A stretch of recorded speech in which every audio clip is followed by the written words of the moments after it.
Let's go pick up Mama. Let's see what Mama's doing. See if she's home. Hello? Hey, Mama. Yeah, You want to go for a ride?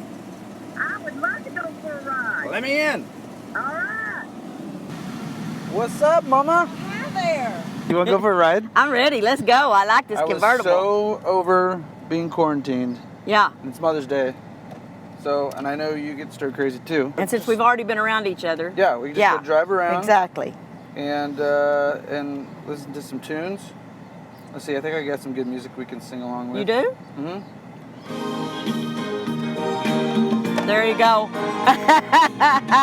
I like this singer. Uh-huh.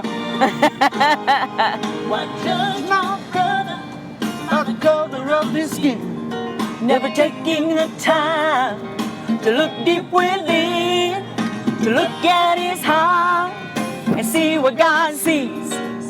A rare and unique person, a whole lot like me. Celebrate differences, let's not criticize. Let's love like God loves with colorblind eyes. Woo-hoo! Sounds good. That's pretty fun. We were going to go pick up John. Yep. We were going to do this whole thing, but John has not been feeling well. But it's not COVID. They already tested him. Yes. But we couldn't get him, so to pick him up. And so I'm thinking, like, he would be riding right here. Yes. It'd be nice if maybe we just FaceTime him. Hi, brother. Oh, he's there. Okay. So since you're not feeling good, we're going to go for a drive the way that most people are communicating with each other these days. Hey, John, if you want to sing with me, you just look to your left and I'll look to my right. You are holy, Lord, 3 times holy, Lord. The angels cry both day and night. And I want to lift you high. I want to glorify. I want to magnify your name, my Lord. If there was ever going to be like a, you know, the top 10 James Ranger hits, That would Lift You High Yeah. is number 1. All right, let's just drive and sing. Oh, no attitude.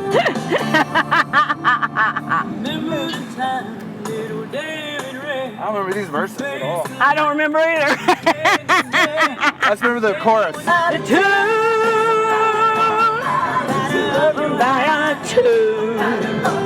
Hey, you had a lot of attitude. I got a lot of attitude. Your daddy would agree. We as boys have done some crazy things, and you never once judged us or made us feel like we were anything but awesome. Well, thank you, baby. We just need to tell the fact that this is Mother's Day and we're celebrating you for Mother's Day, and it's the truth. We have one of the best mothers that's ever walked this planet. Well, thank you, baby. Well, this has been fun, boys. Thanks for riding with me. Man, just wanted to get you out, escape some quarantine for a minute. This sing is pretty some good cool. songs. I still got to be with my boys for Mother's Day. I like that. That's a good thing. Thanks for hanging with us. Love you, Mama. Bye, baby. Yeah. All right, bye. Bye. All right, Mom. I love you. Love you, baby. Love you.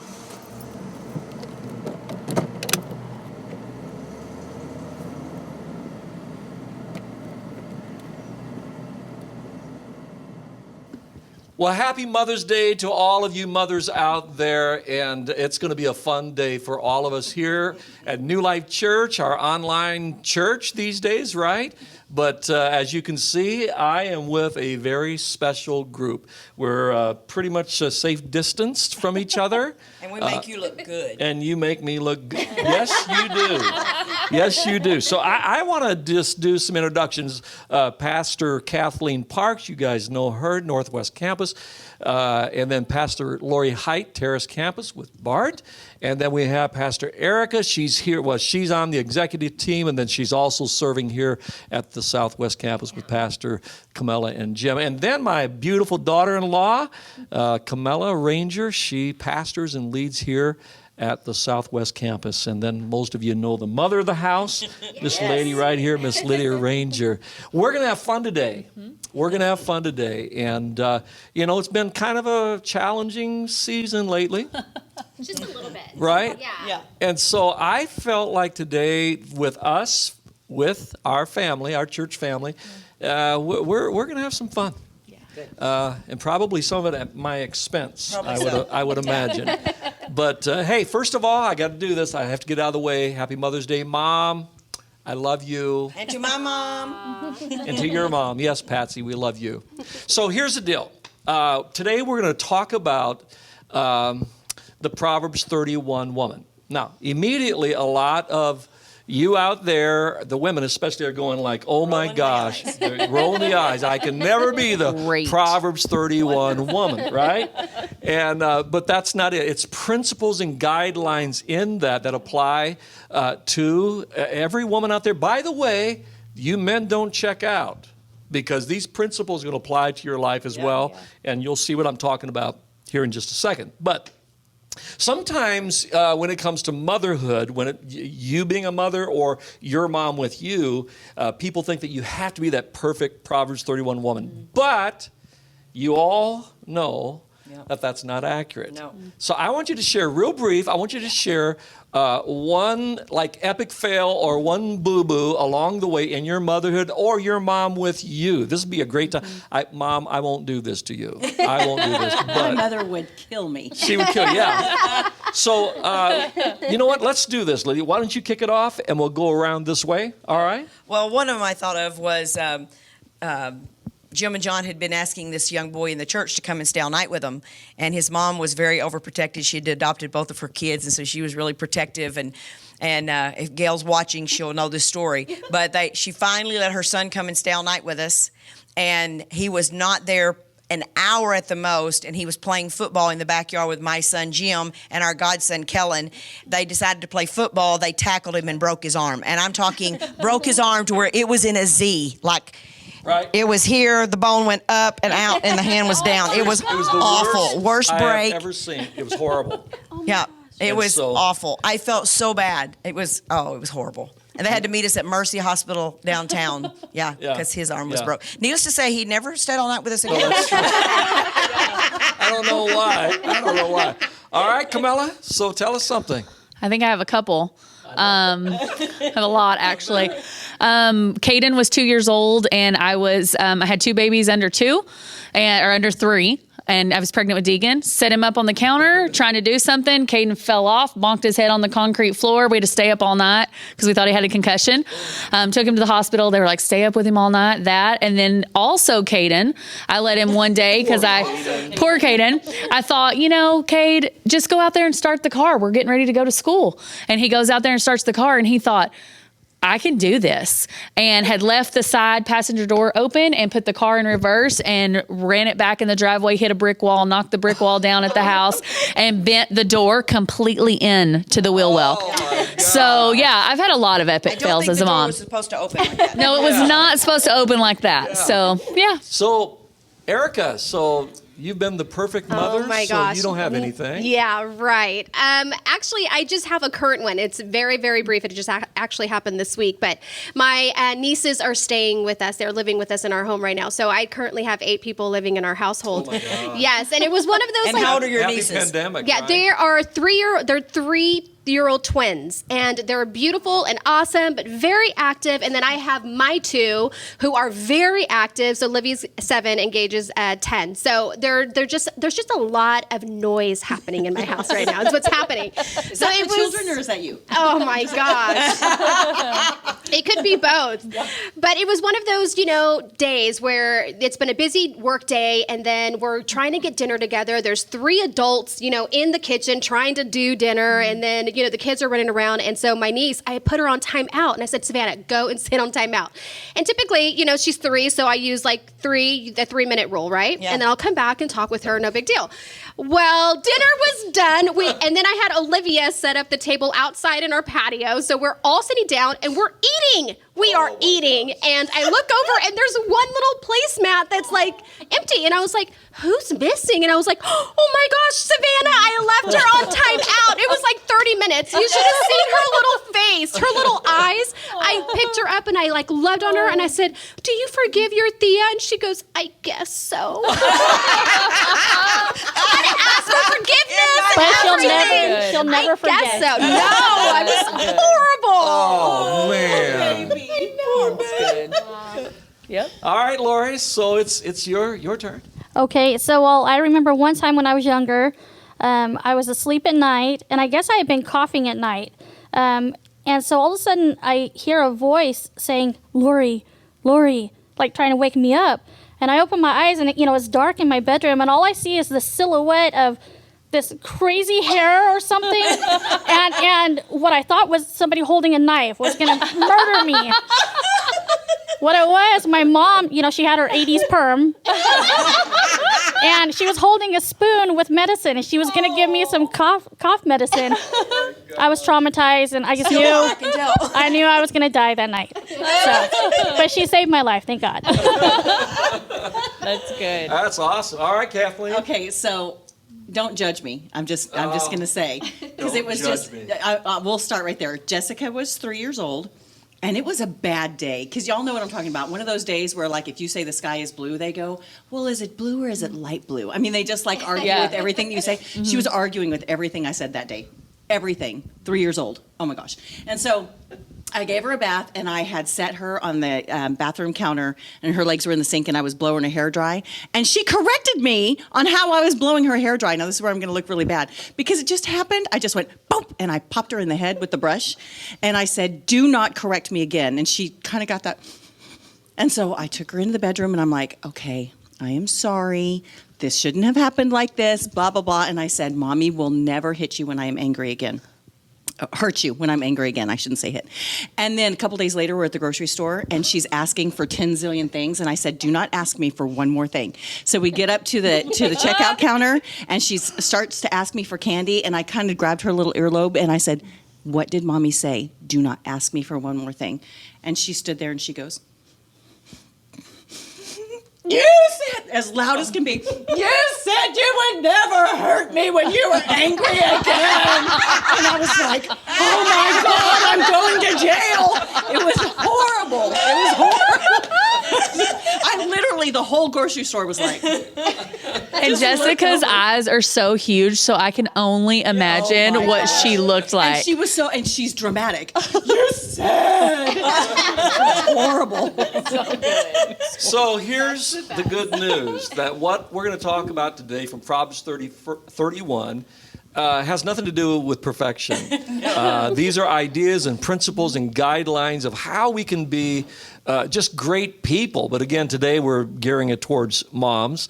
And but whether you're a mom or not, this applies to you. Okay, we're going to talk about it. So let me give you the kind of tee it up, and then our pastors here are going to join me in having this conversation. A great mom, first of all, is clothed with character. This verse 25 says she is clothed with strength and dignity. She has character. She has integrity about her. Again, that doesn't mean perfection. A lot of people think that integrity or character means perfection. It does not. It just simply means that you walk the talk, and then when you do mess up, you own it. So ways to develop character. Let me toss these out to you, and if you want to comment on it. Ways to develop character, first of all, is worship. Worship, and it's simply meaning to fear the Lord. That the fear of the Lord is worship. Verse 30, the woman to be admired and praised is the woman who lives in the fear of God. Yeah. There's this awe of who he is, this honor of who he is. And I want to just tee this one up for my mom, and then we'll go to the next one. But my mom, you talking about all my life, Lydia would accuse me of glorifying my mother. I would call her Saint Margaret. But my mom... Only because I would do the same things his mom did, and I would get in trouble. And I'm like, "But you don't get on your mom for this." Anyways. Right. But my mom lived out this in front of 6 kids, and we always had 3 or 4 others living with us all the time. But Mom just had this deep reverence for the Lord. She taught me how to pray. She taught me the fear of the Lord, to honor the Lord, to walk the talk. I love that about my mom. Another way to develop integrity and character is work. Yeah. Old-fashioned work. So worship then work. First thing, verse 17 and 18. First thing in the morning, she dresses for work, rolls up her sleeves, eager to get started. She senses the worth of her work, is in no hurry to call it quits for the day. I love that. Yeah. So who wants to take a shot at this one? You know what? I will. All right. I will. I love that part of the scripture. It really just reminds me of my own mom. My mom was a single mom. She was... Shout out to all the single mothers Shout out there. out to all the single mamas, all the single mamas out there. She was a single mom, was raising 2 kids by herself, didn't have an education when she and my dad split up. So she was on her own, literally on her own. There wasn't any support in any kind of way. She took herself and got her GED. She went back to college and got a CNA license. She did, and to work in a convalescent hospital. And then every single day she just woke up. She never complained. I never saw her complain, ever, ever, ever, that she had to get up and do all of these things. And I think back now, and I remember just looking at her, and I remember noticing. And I think that in my spirit, I was just prompted in my spirit, like, did your mom know that you noticed, Erica? And it wasn't until I'm an adult and now I have my children of my own that I just not only do I notice it and noticed it then, but I appreciate it. Yeah. Because it's so difficult. And I couldn't imagine a woman who had absolutely nothing, just pull herself up and move forward and pave a way for her children to have a better life. And that is the epitome of my mama. That's good. Shout out again to all of you single moms out there. Seriously. All single ladies. All single. I was going to say that, but you sing it so much better. I love that. In my head, it was all the single mamas. So the next one, another way that we develop integrity, whether, again, we're talking to moms today or about moms, but in all of our lives, male, female, doesn't matter, old, young, children, no children, and that is not only worship and work, it's wisdom. Wisdom. Verse 16, it says, she looks over a field and buys it, then with money she puts aside, plants a garden. She's looking ahead. What is wisdom? Wisdom is seeing the big picture. Wisdom is seeing, like, not just now or tomorrow. It's looking out into the future and seeing the big picture. That's simply what wisdom means. But here's what I want to say this about wisdom and planning, and that's this. I felt like the Lord gave me a word this last week about, in this quarantine time, that many of us, if not all of us, have become a little bit overindulgent in things. Just a little. I don't know what you're talking about. Yeah, we're not sure, PJ. Maybe you, but not us. We're all sitting. Right. We're all fixing it. This may be the first time any of us put on real clothes in 7 weeks. Yes, that is the truth, Camilla. Yes. So I have to be honest, I've already shared this Wednesday night at First Wednesday, but I gained some poundage because this woman knows how to cook and comfort food, right? And so here's what I felt like the Lord said to me. Okay, now we're like into the 7th, 8th week of this thing, and I really felt the conviction of the Spirit, the convincing me. Okay, time out, James. You can't keep going like this. It may be overindulgent in anything, and about whether it's in social media. You can overdo it, television and whatever. Just go down the line. Alcohol, it could be food, it could be whatever. So here's what I felt like the Lord said to me. James, we got to lead the church in a 7-day detox, a 7-day cleanse when we're saying, okay, Lord, what is the one thing I become over in? I want to give 7 days. And so beginning tomorrow, May the 11th, so I want to say this to all of our church family, join our pastors. We're going to take 7 days and commit to Jesus. And we're saying, Lord, here's one thing I know I'm overindulgent in. And I got to bring it back to moderation. And maybe even for 7 days, do without. It may be 7 days of no social media or whatever it may be. So here's what I want you to do. I want you to commit with me us as a family to do this together. We're in this quarantine thing together. And I want you to commit to this. This is part of your spiritual well-being. Put that down in your calendar, mark it right now, because I don't want you to forget this. Commit to it, okay? All right, one more thing, and then we'll move on to the next. Your words. We got to camp here for a second. Yeah.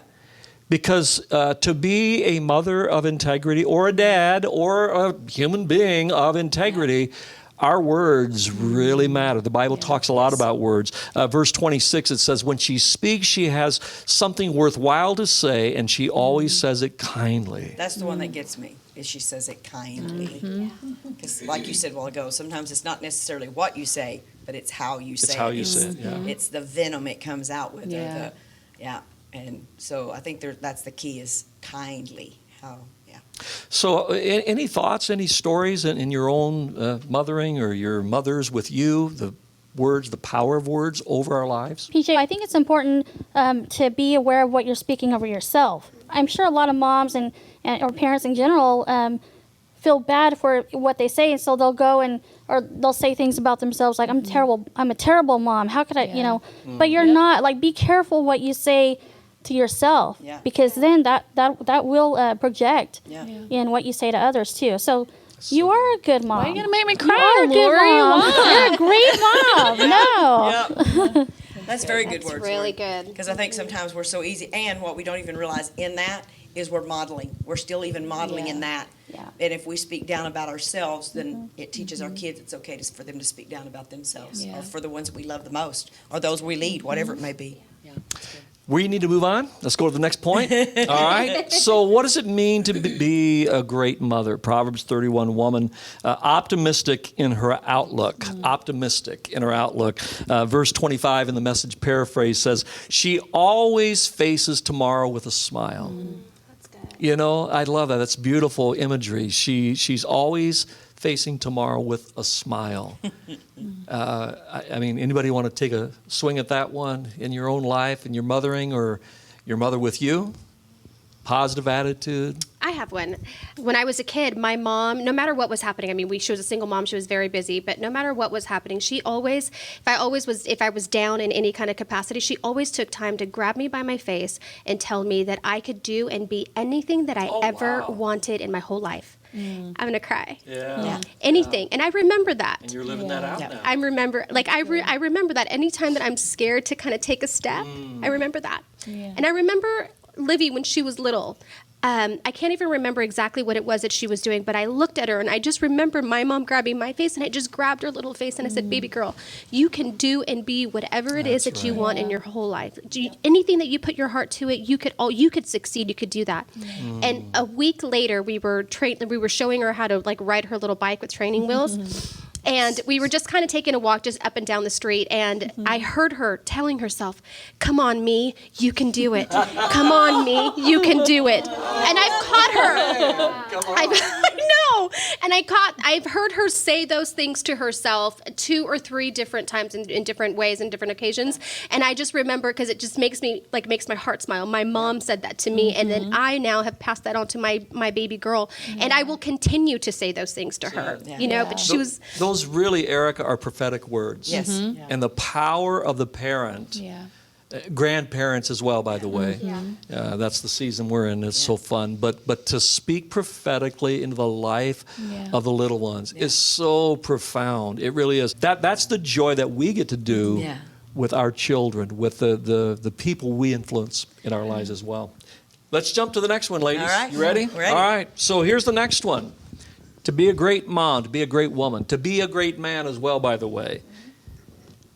Be fulfilled by your family. You're fulfilled by your family. Yeah. Verse 27, she keeps an eye on everyone in her household and keeps them all busy and productive. And then Philippians 4:11 says this, actually, I don't have a sense of needing anything personally. I learned by now to be quite content, whatever my circumstances. Finding your fulfillment in your family.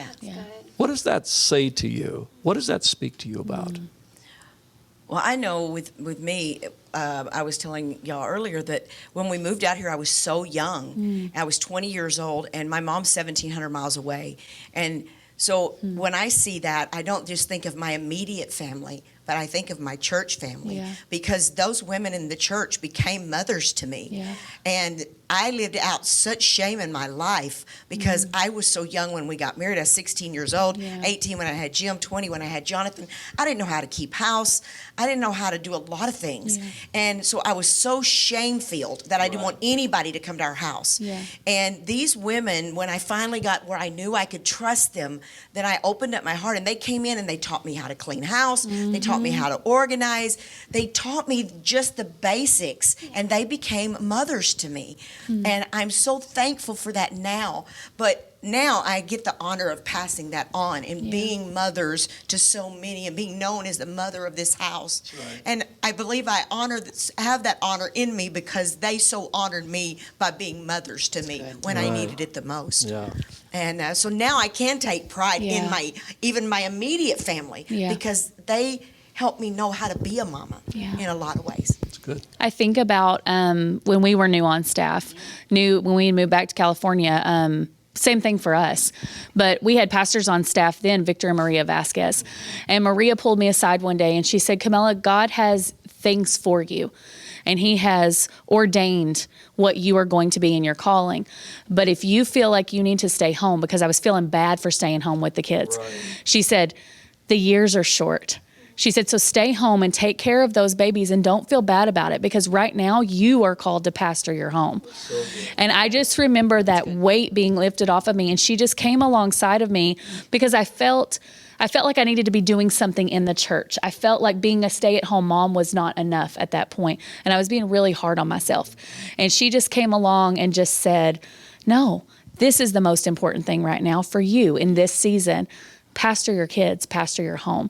And I will never forget that, because it took that shame, that frustration away from me and allowed me to just lean in, and I will never get those years back. And I'm so grateful for those years that I had with my babies, that I put them first for me in that season. And it's honoring your calling in your season. Yeah. Because we have different seasons that we go That's through, right. and we expect, well, I should be, or I anticipate that this will, and so if I'm not pursuing that, then I'm failing. But it's honoring the calling in this season. Yeah, that's good. That's good. Hey, a word I think we need to talk about when we're talking about finding your fulfillment in your family, that doesn't mean just finding fulfillment in your children as a mother, because the truth is there are a lot of women out there right now that are listening to us that do not have children. Right. They've never had children. Some choose not to. Some have not been able to physically. And it doesn't make them any less than. It's a lie from the devil. It is, that you're not whatever. And, here in this room, Lori, you want to talk to that just a second? Yeah, I can. I have never had children, and that was, Bart and I chose to not have children.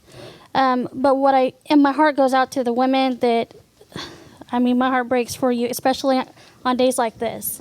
My heart is with you for the women that can't have children or have struggled in that area or have lost babies. Our hearts are with you today. But in this time, since I've lost my mom, now I don't have children, which was my choice, but I didn't choose to lose my mom. And so I'm on that side of it. My mom passed away in 2005. So I want to acknowledge, the people that, men and women, everyone that has lost a mom. This day can be very, very difficult. It doesn't matter how long it's been. On days like this, it can immediately take you back to the moment, that you lost your mom. And so I think it's important to acknowledge, that people have that pain. However, you can think of all the great things. Have your moment of crying. Trust me, I have those moments a lot. But make sure you think about the wonderful things of your mom today and the great memories that that you have of her. That's so good. I just want to say a word as well to those who, again, that physically have not been able to have a child. I think that it's important for us just to pause for a second to say that, as you said, Lori, our hearts go out to you, and but we also want to acknowledge that Jesus feels your pain, and Jesus is with you, and he really does understand. He really does. I want us to move to this last point because I think it's really significant. And that's if you're a great mom, here's what I know. You're going to be paid with praise. You're going to be paid with praise. Verse 28 says, her children arise and call her blessed. Yeah. Her husband also, and he praises her. Yeah. I think it'd be good if you give some praise for your mother. Okay, who wants to go first? I'll kick it off because we'll I think a lot of times, a lot of you moms may be sitting out there and going, okay, so when's this going to happen? Can I tell you that I believe it comes with age? I believe as you get older, you begin to see the sacrifices like you were talking about, Erica. Yeah. You look at them differently, and you begin to see their sacrifices differently. And I look at my mom and the sacrifices she made for us kids. And there were a lot. She was even a younger mom than me. And had her first child at 15. 15. They got married at 14, 15, 16, 18, and 20. She had 4 kids by the time she's 20 years old. Oh, and the sacrifices that she made, and she was an incredible mother. Yeah. And to look at that now, oh my gosh, and the wisdom that the woman has to this day, there's nobody when I'm going through something that I want to call besides my mom and just get wisdom from her of how to respond. And she's just a wise woman. So it comes with age, I think, because you begin to grow up and see it differently. Yeah. That's good. And appreciate them. Camilla. That's good. I love you, Mom. That's good. I think for me, my mom taught me independence. She, from a very young age, regardless of the circumstances, my mom worked multiple jobs, but my mom taught me independence. And I had to go through a little bit of counseling because she did tell me you don't need a man to get through the world, So I had to go through a little bit of counseling for that one and really learn what that meant because I kind of took it wrong growing up. But for me, I'll never forget that. She taught me independence, but then also my nanny. My nanny stepped in when my mom was working multiple jobs, and my grandmother loved and just was there for me. And so both of those women together taught me wisdom and strength and how to grow and how to be independent. And so they're both I just called my nanny just a couple days ago and just told her how grateful I am for her because she taught me things that now I'm turning around and teaching my kids, just like my mother did. But you're right. Sometimes you just don't appreciate it until you're older. Yeah. But I'm treasuring those moments and those things that now are coming out that I learned from them. So, love you. Aw, that's really good, Camilla. I think we lived the same life because that's exactly what my mom, she was a single mom. So I think that her very first thing was like, you never depend on a man. You never you're independent, you're smart, you're beautiful, you can do all things, all of that stuff. And I learned how to be a strong woman, and I learned how to be an independent woman and to do things for myself, and not always have to depend on somebody else to do that. And I did have to go to some counseling also because there was a part of it, like submission. The submission in your wedding vows, was a deal for Rod and I. Because for me, submission was just so, it's just a dirty word. Dirty word. Yeah. It's the S word. It is. But what she's taught me and instilled in me, I still remember those sweet whispers of encouragement that now I pass down to my daughter. That's good. I just love my mama. Mama, I love you so much. Thank you so much for all that you've done and making me the woman that I am today. Yeah. Oh, I hope you're proud. Oh, she is. Trust me, she is. She tells me all the time. I was going to say, you can see the way she looks at her. She's proud of her. She does. She just tells me all the time, and that I really don't understand how awesome you are and stuff like that. Wait, she says that to you? She really does. Oh my gosh. I love it. Oh my gosh. Lori.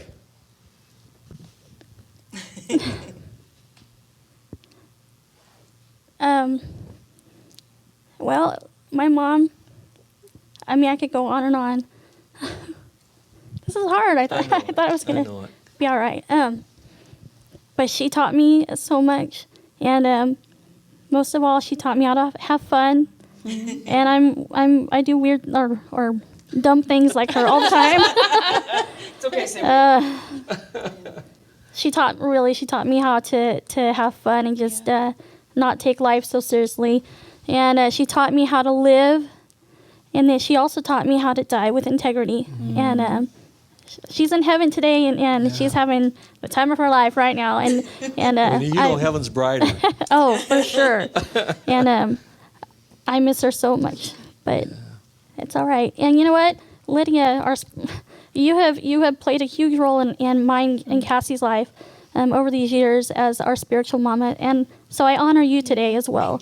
Yeah. And I just say thank you, and I love you. Oh, wow. All right, Kathleen. I don't want to talk. Sorry, I don't want to do no more. Oh my goodness. Well, I think it's interesting that there's a running theme, first off, in this room from what you guys just said, because the first thing that came to my mind was my mama and several of my aunts were like, you will be a strong, independent woman. Yeah. You will Yeah. you will have an opinion. You will know what you think. You will know why you think what you think. It was in that decade. You will not be afraid to express yourself, And so there was a huge part of that with my mom and several of my aunts, and so that was huge. But one of the things that I really love about my mom, and it just now hit me, I do it all the time. I am an acts of service person all the way. I am an acts of service person all the way.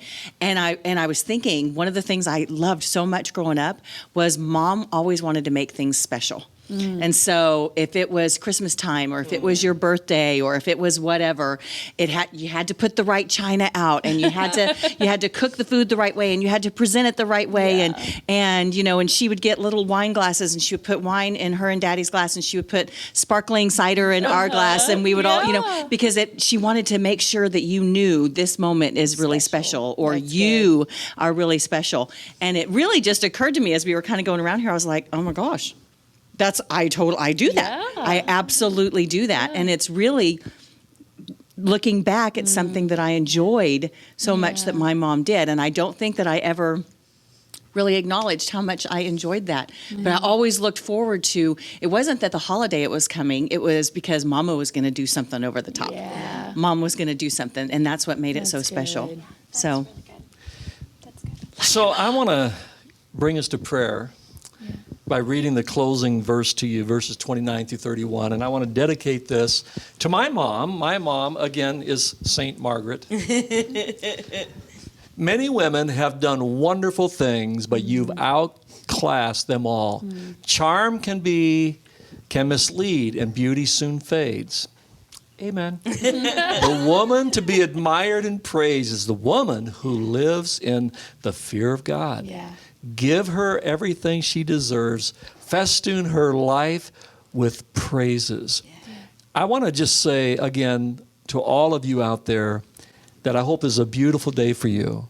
But we also acknowledge that this is a difficult day for some. And as we come to prayer, I'd just like for us to open up our hearts and to be thankful to God, but also to pray for those in need. Because our world, as you know, is a world of hurt and pain right now. And I feel like the Holy Spirit just really wants to minister to all of you. So in your homes or wherever you're at, I'd just like for you to bow your heads, close your eyes, just to help you center on this moment. So Holy Spirit, we welcome you to come right now and just to minister life to every one of our hearts through the word of Proverbs 31 and through these stories and thoughts from these wonderful, wonderful women around me. We know that your Spirit has spoken to every heart. And Lord, I pray in this moment that there would come healing into the hearts of those that on this Mother's Day, they feel this pain. There's pain in their heart. The pain of maybe not being able to have a child, or the pain, as Lori was talking about, her mom who has been in heaven now 15 years. Lord, the pain that's there, we know that in the middle of the pain, that's where you show up the most. The proverb, the psalm says that you are close to the brokenhearted. You're close to that person right now, Lord, that has a broken heart. Bring comfort, bring peace to them. Lord, for those that are going through this difficult challenge in their families, I know this week has been a challenge for many, many people. Parents having to take care of their children and do the schooling, and then all the dynamics that comes with that. Spirit of Jesus, we ask you to just bring strength, new strength in every parent's heart right now. Lord, for that mom, for that single mom, we just pray your blessings over her, Lord. You are her companion. You are her partner. You are the one that's going to help her. Father, in the name of Jesus, and for that single father out there that's raising that child by himself, we bless him in Jesus' name. Yes, Jesus. Lord, that hearts will be mended on this day. Yeah. That Jesus, we will see you in the middle of the challenges. And Lord, may there be in this day also just a celebration for those of us that are privileged to still have our moms, that we will celebrate them and give them honor that they so deserve. I want to say this to all of you that are listening to us today, that Jesus Christ is not the center of your life. For some of you, that means that you at one time walked with Jesus in a relationship. You knew him, you knew his love, you knew his forgiveness, the joy of salvation, but it's no longer there. To you, Jesus is saying, come to me, all you who are weary and heavy laden, burdened down. I will give you rest. Listen, you say, James, I've gone too far. No. It's that first step in faith back to Father. He receives you. Step back to Father, okay? And then there's those of you, many of you, that are listening to us and you've heard the stories and you've heard about this man called Jesus. Let me just tell you, if you've never accepted Jesus Christ into your heart, into your life, I want to ask you to do that right now. Here's why.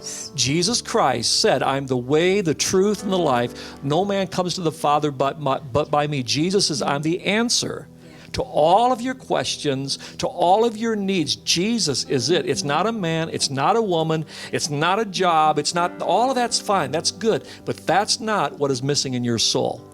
In your heart, there's a God-shaped hole that's meant only for Jesus Christ. And today he invites you to put him in that hole in your heart. He will forgive you of all your sins and give you peace and purpose and everlasting life. So I'm going to ask those of you that need to recommit to Jesus or come back to Jesus or come to Jesus for the first time to pray this prayer from your heart. Pray something like this. Just, God hears your heart more than your words, but say this. Say, Jesus Christ, as best as I know how, I give my heart to you, because that's what you want, Jesus. You want my heart, and I give it to you now. Jesus, I give you my past, my brokenness, my failures, my successes. Lord, I give to you my present. Right now, what I'm going through, I need your presence, your peace. And Lord, I give to you my future, both in this life and in the life to come. I receive the free gift of everlasting life in heaven. I receive that now, Jesus, because of what you did at the cross. Now, if you prayed that prayer in your heart, you are born again. Yeah. You are a child of God, and Jesus now lives in your heart. Yeah. Welcome to the family of God. Yeah. Welcome to the family of God. I can't think of a better day than Mother's Day. Right. Here's what I want you to do. I want you to right now put Jesus, just type it in, if it's Facebook Live or wherever you're at, just type in Jesus, and we want to send you some information about your spiritual decision. Or you can text Jesus NLC to this number, 94090, 94090. Really, it's important. Listen, don't just hear me say that. Do it. Here's why. We want to help you get started right in your spiritual journey. We're going to give you some free information to help you get started right. Hey, so to all of you, happy Mother's Day to you. Thank you. I love you all. I'm honored to do life and ministry with you. I'm just honored that I get to have such a wonderful team around me. You guys make me look good, don't you? You're the thorn in the middle of the roses. Yes. So that's it, guys. We love you. Happy Mother's Day. Have a great, great day.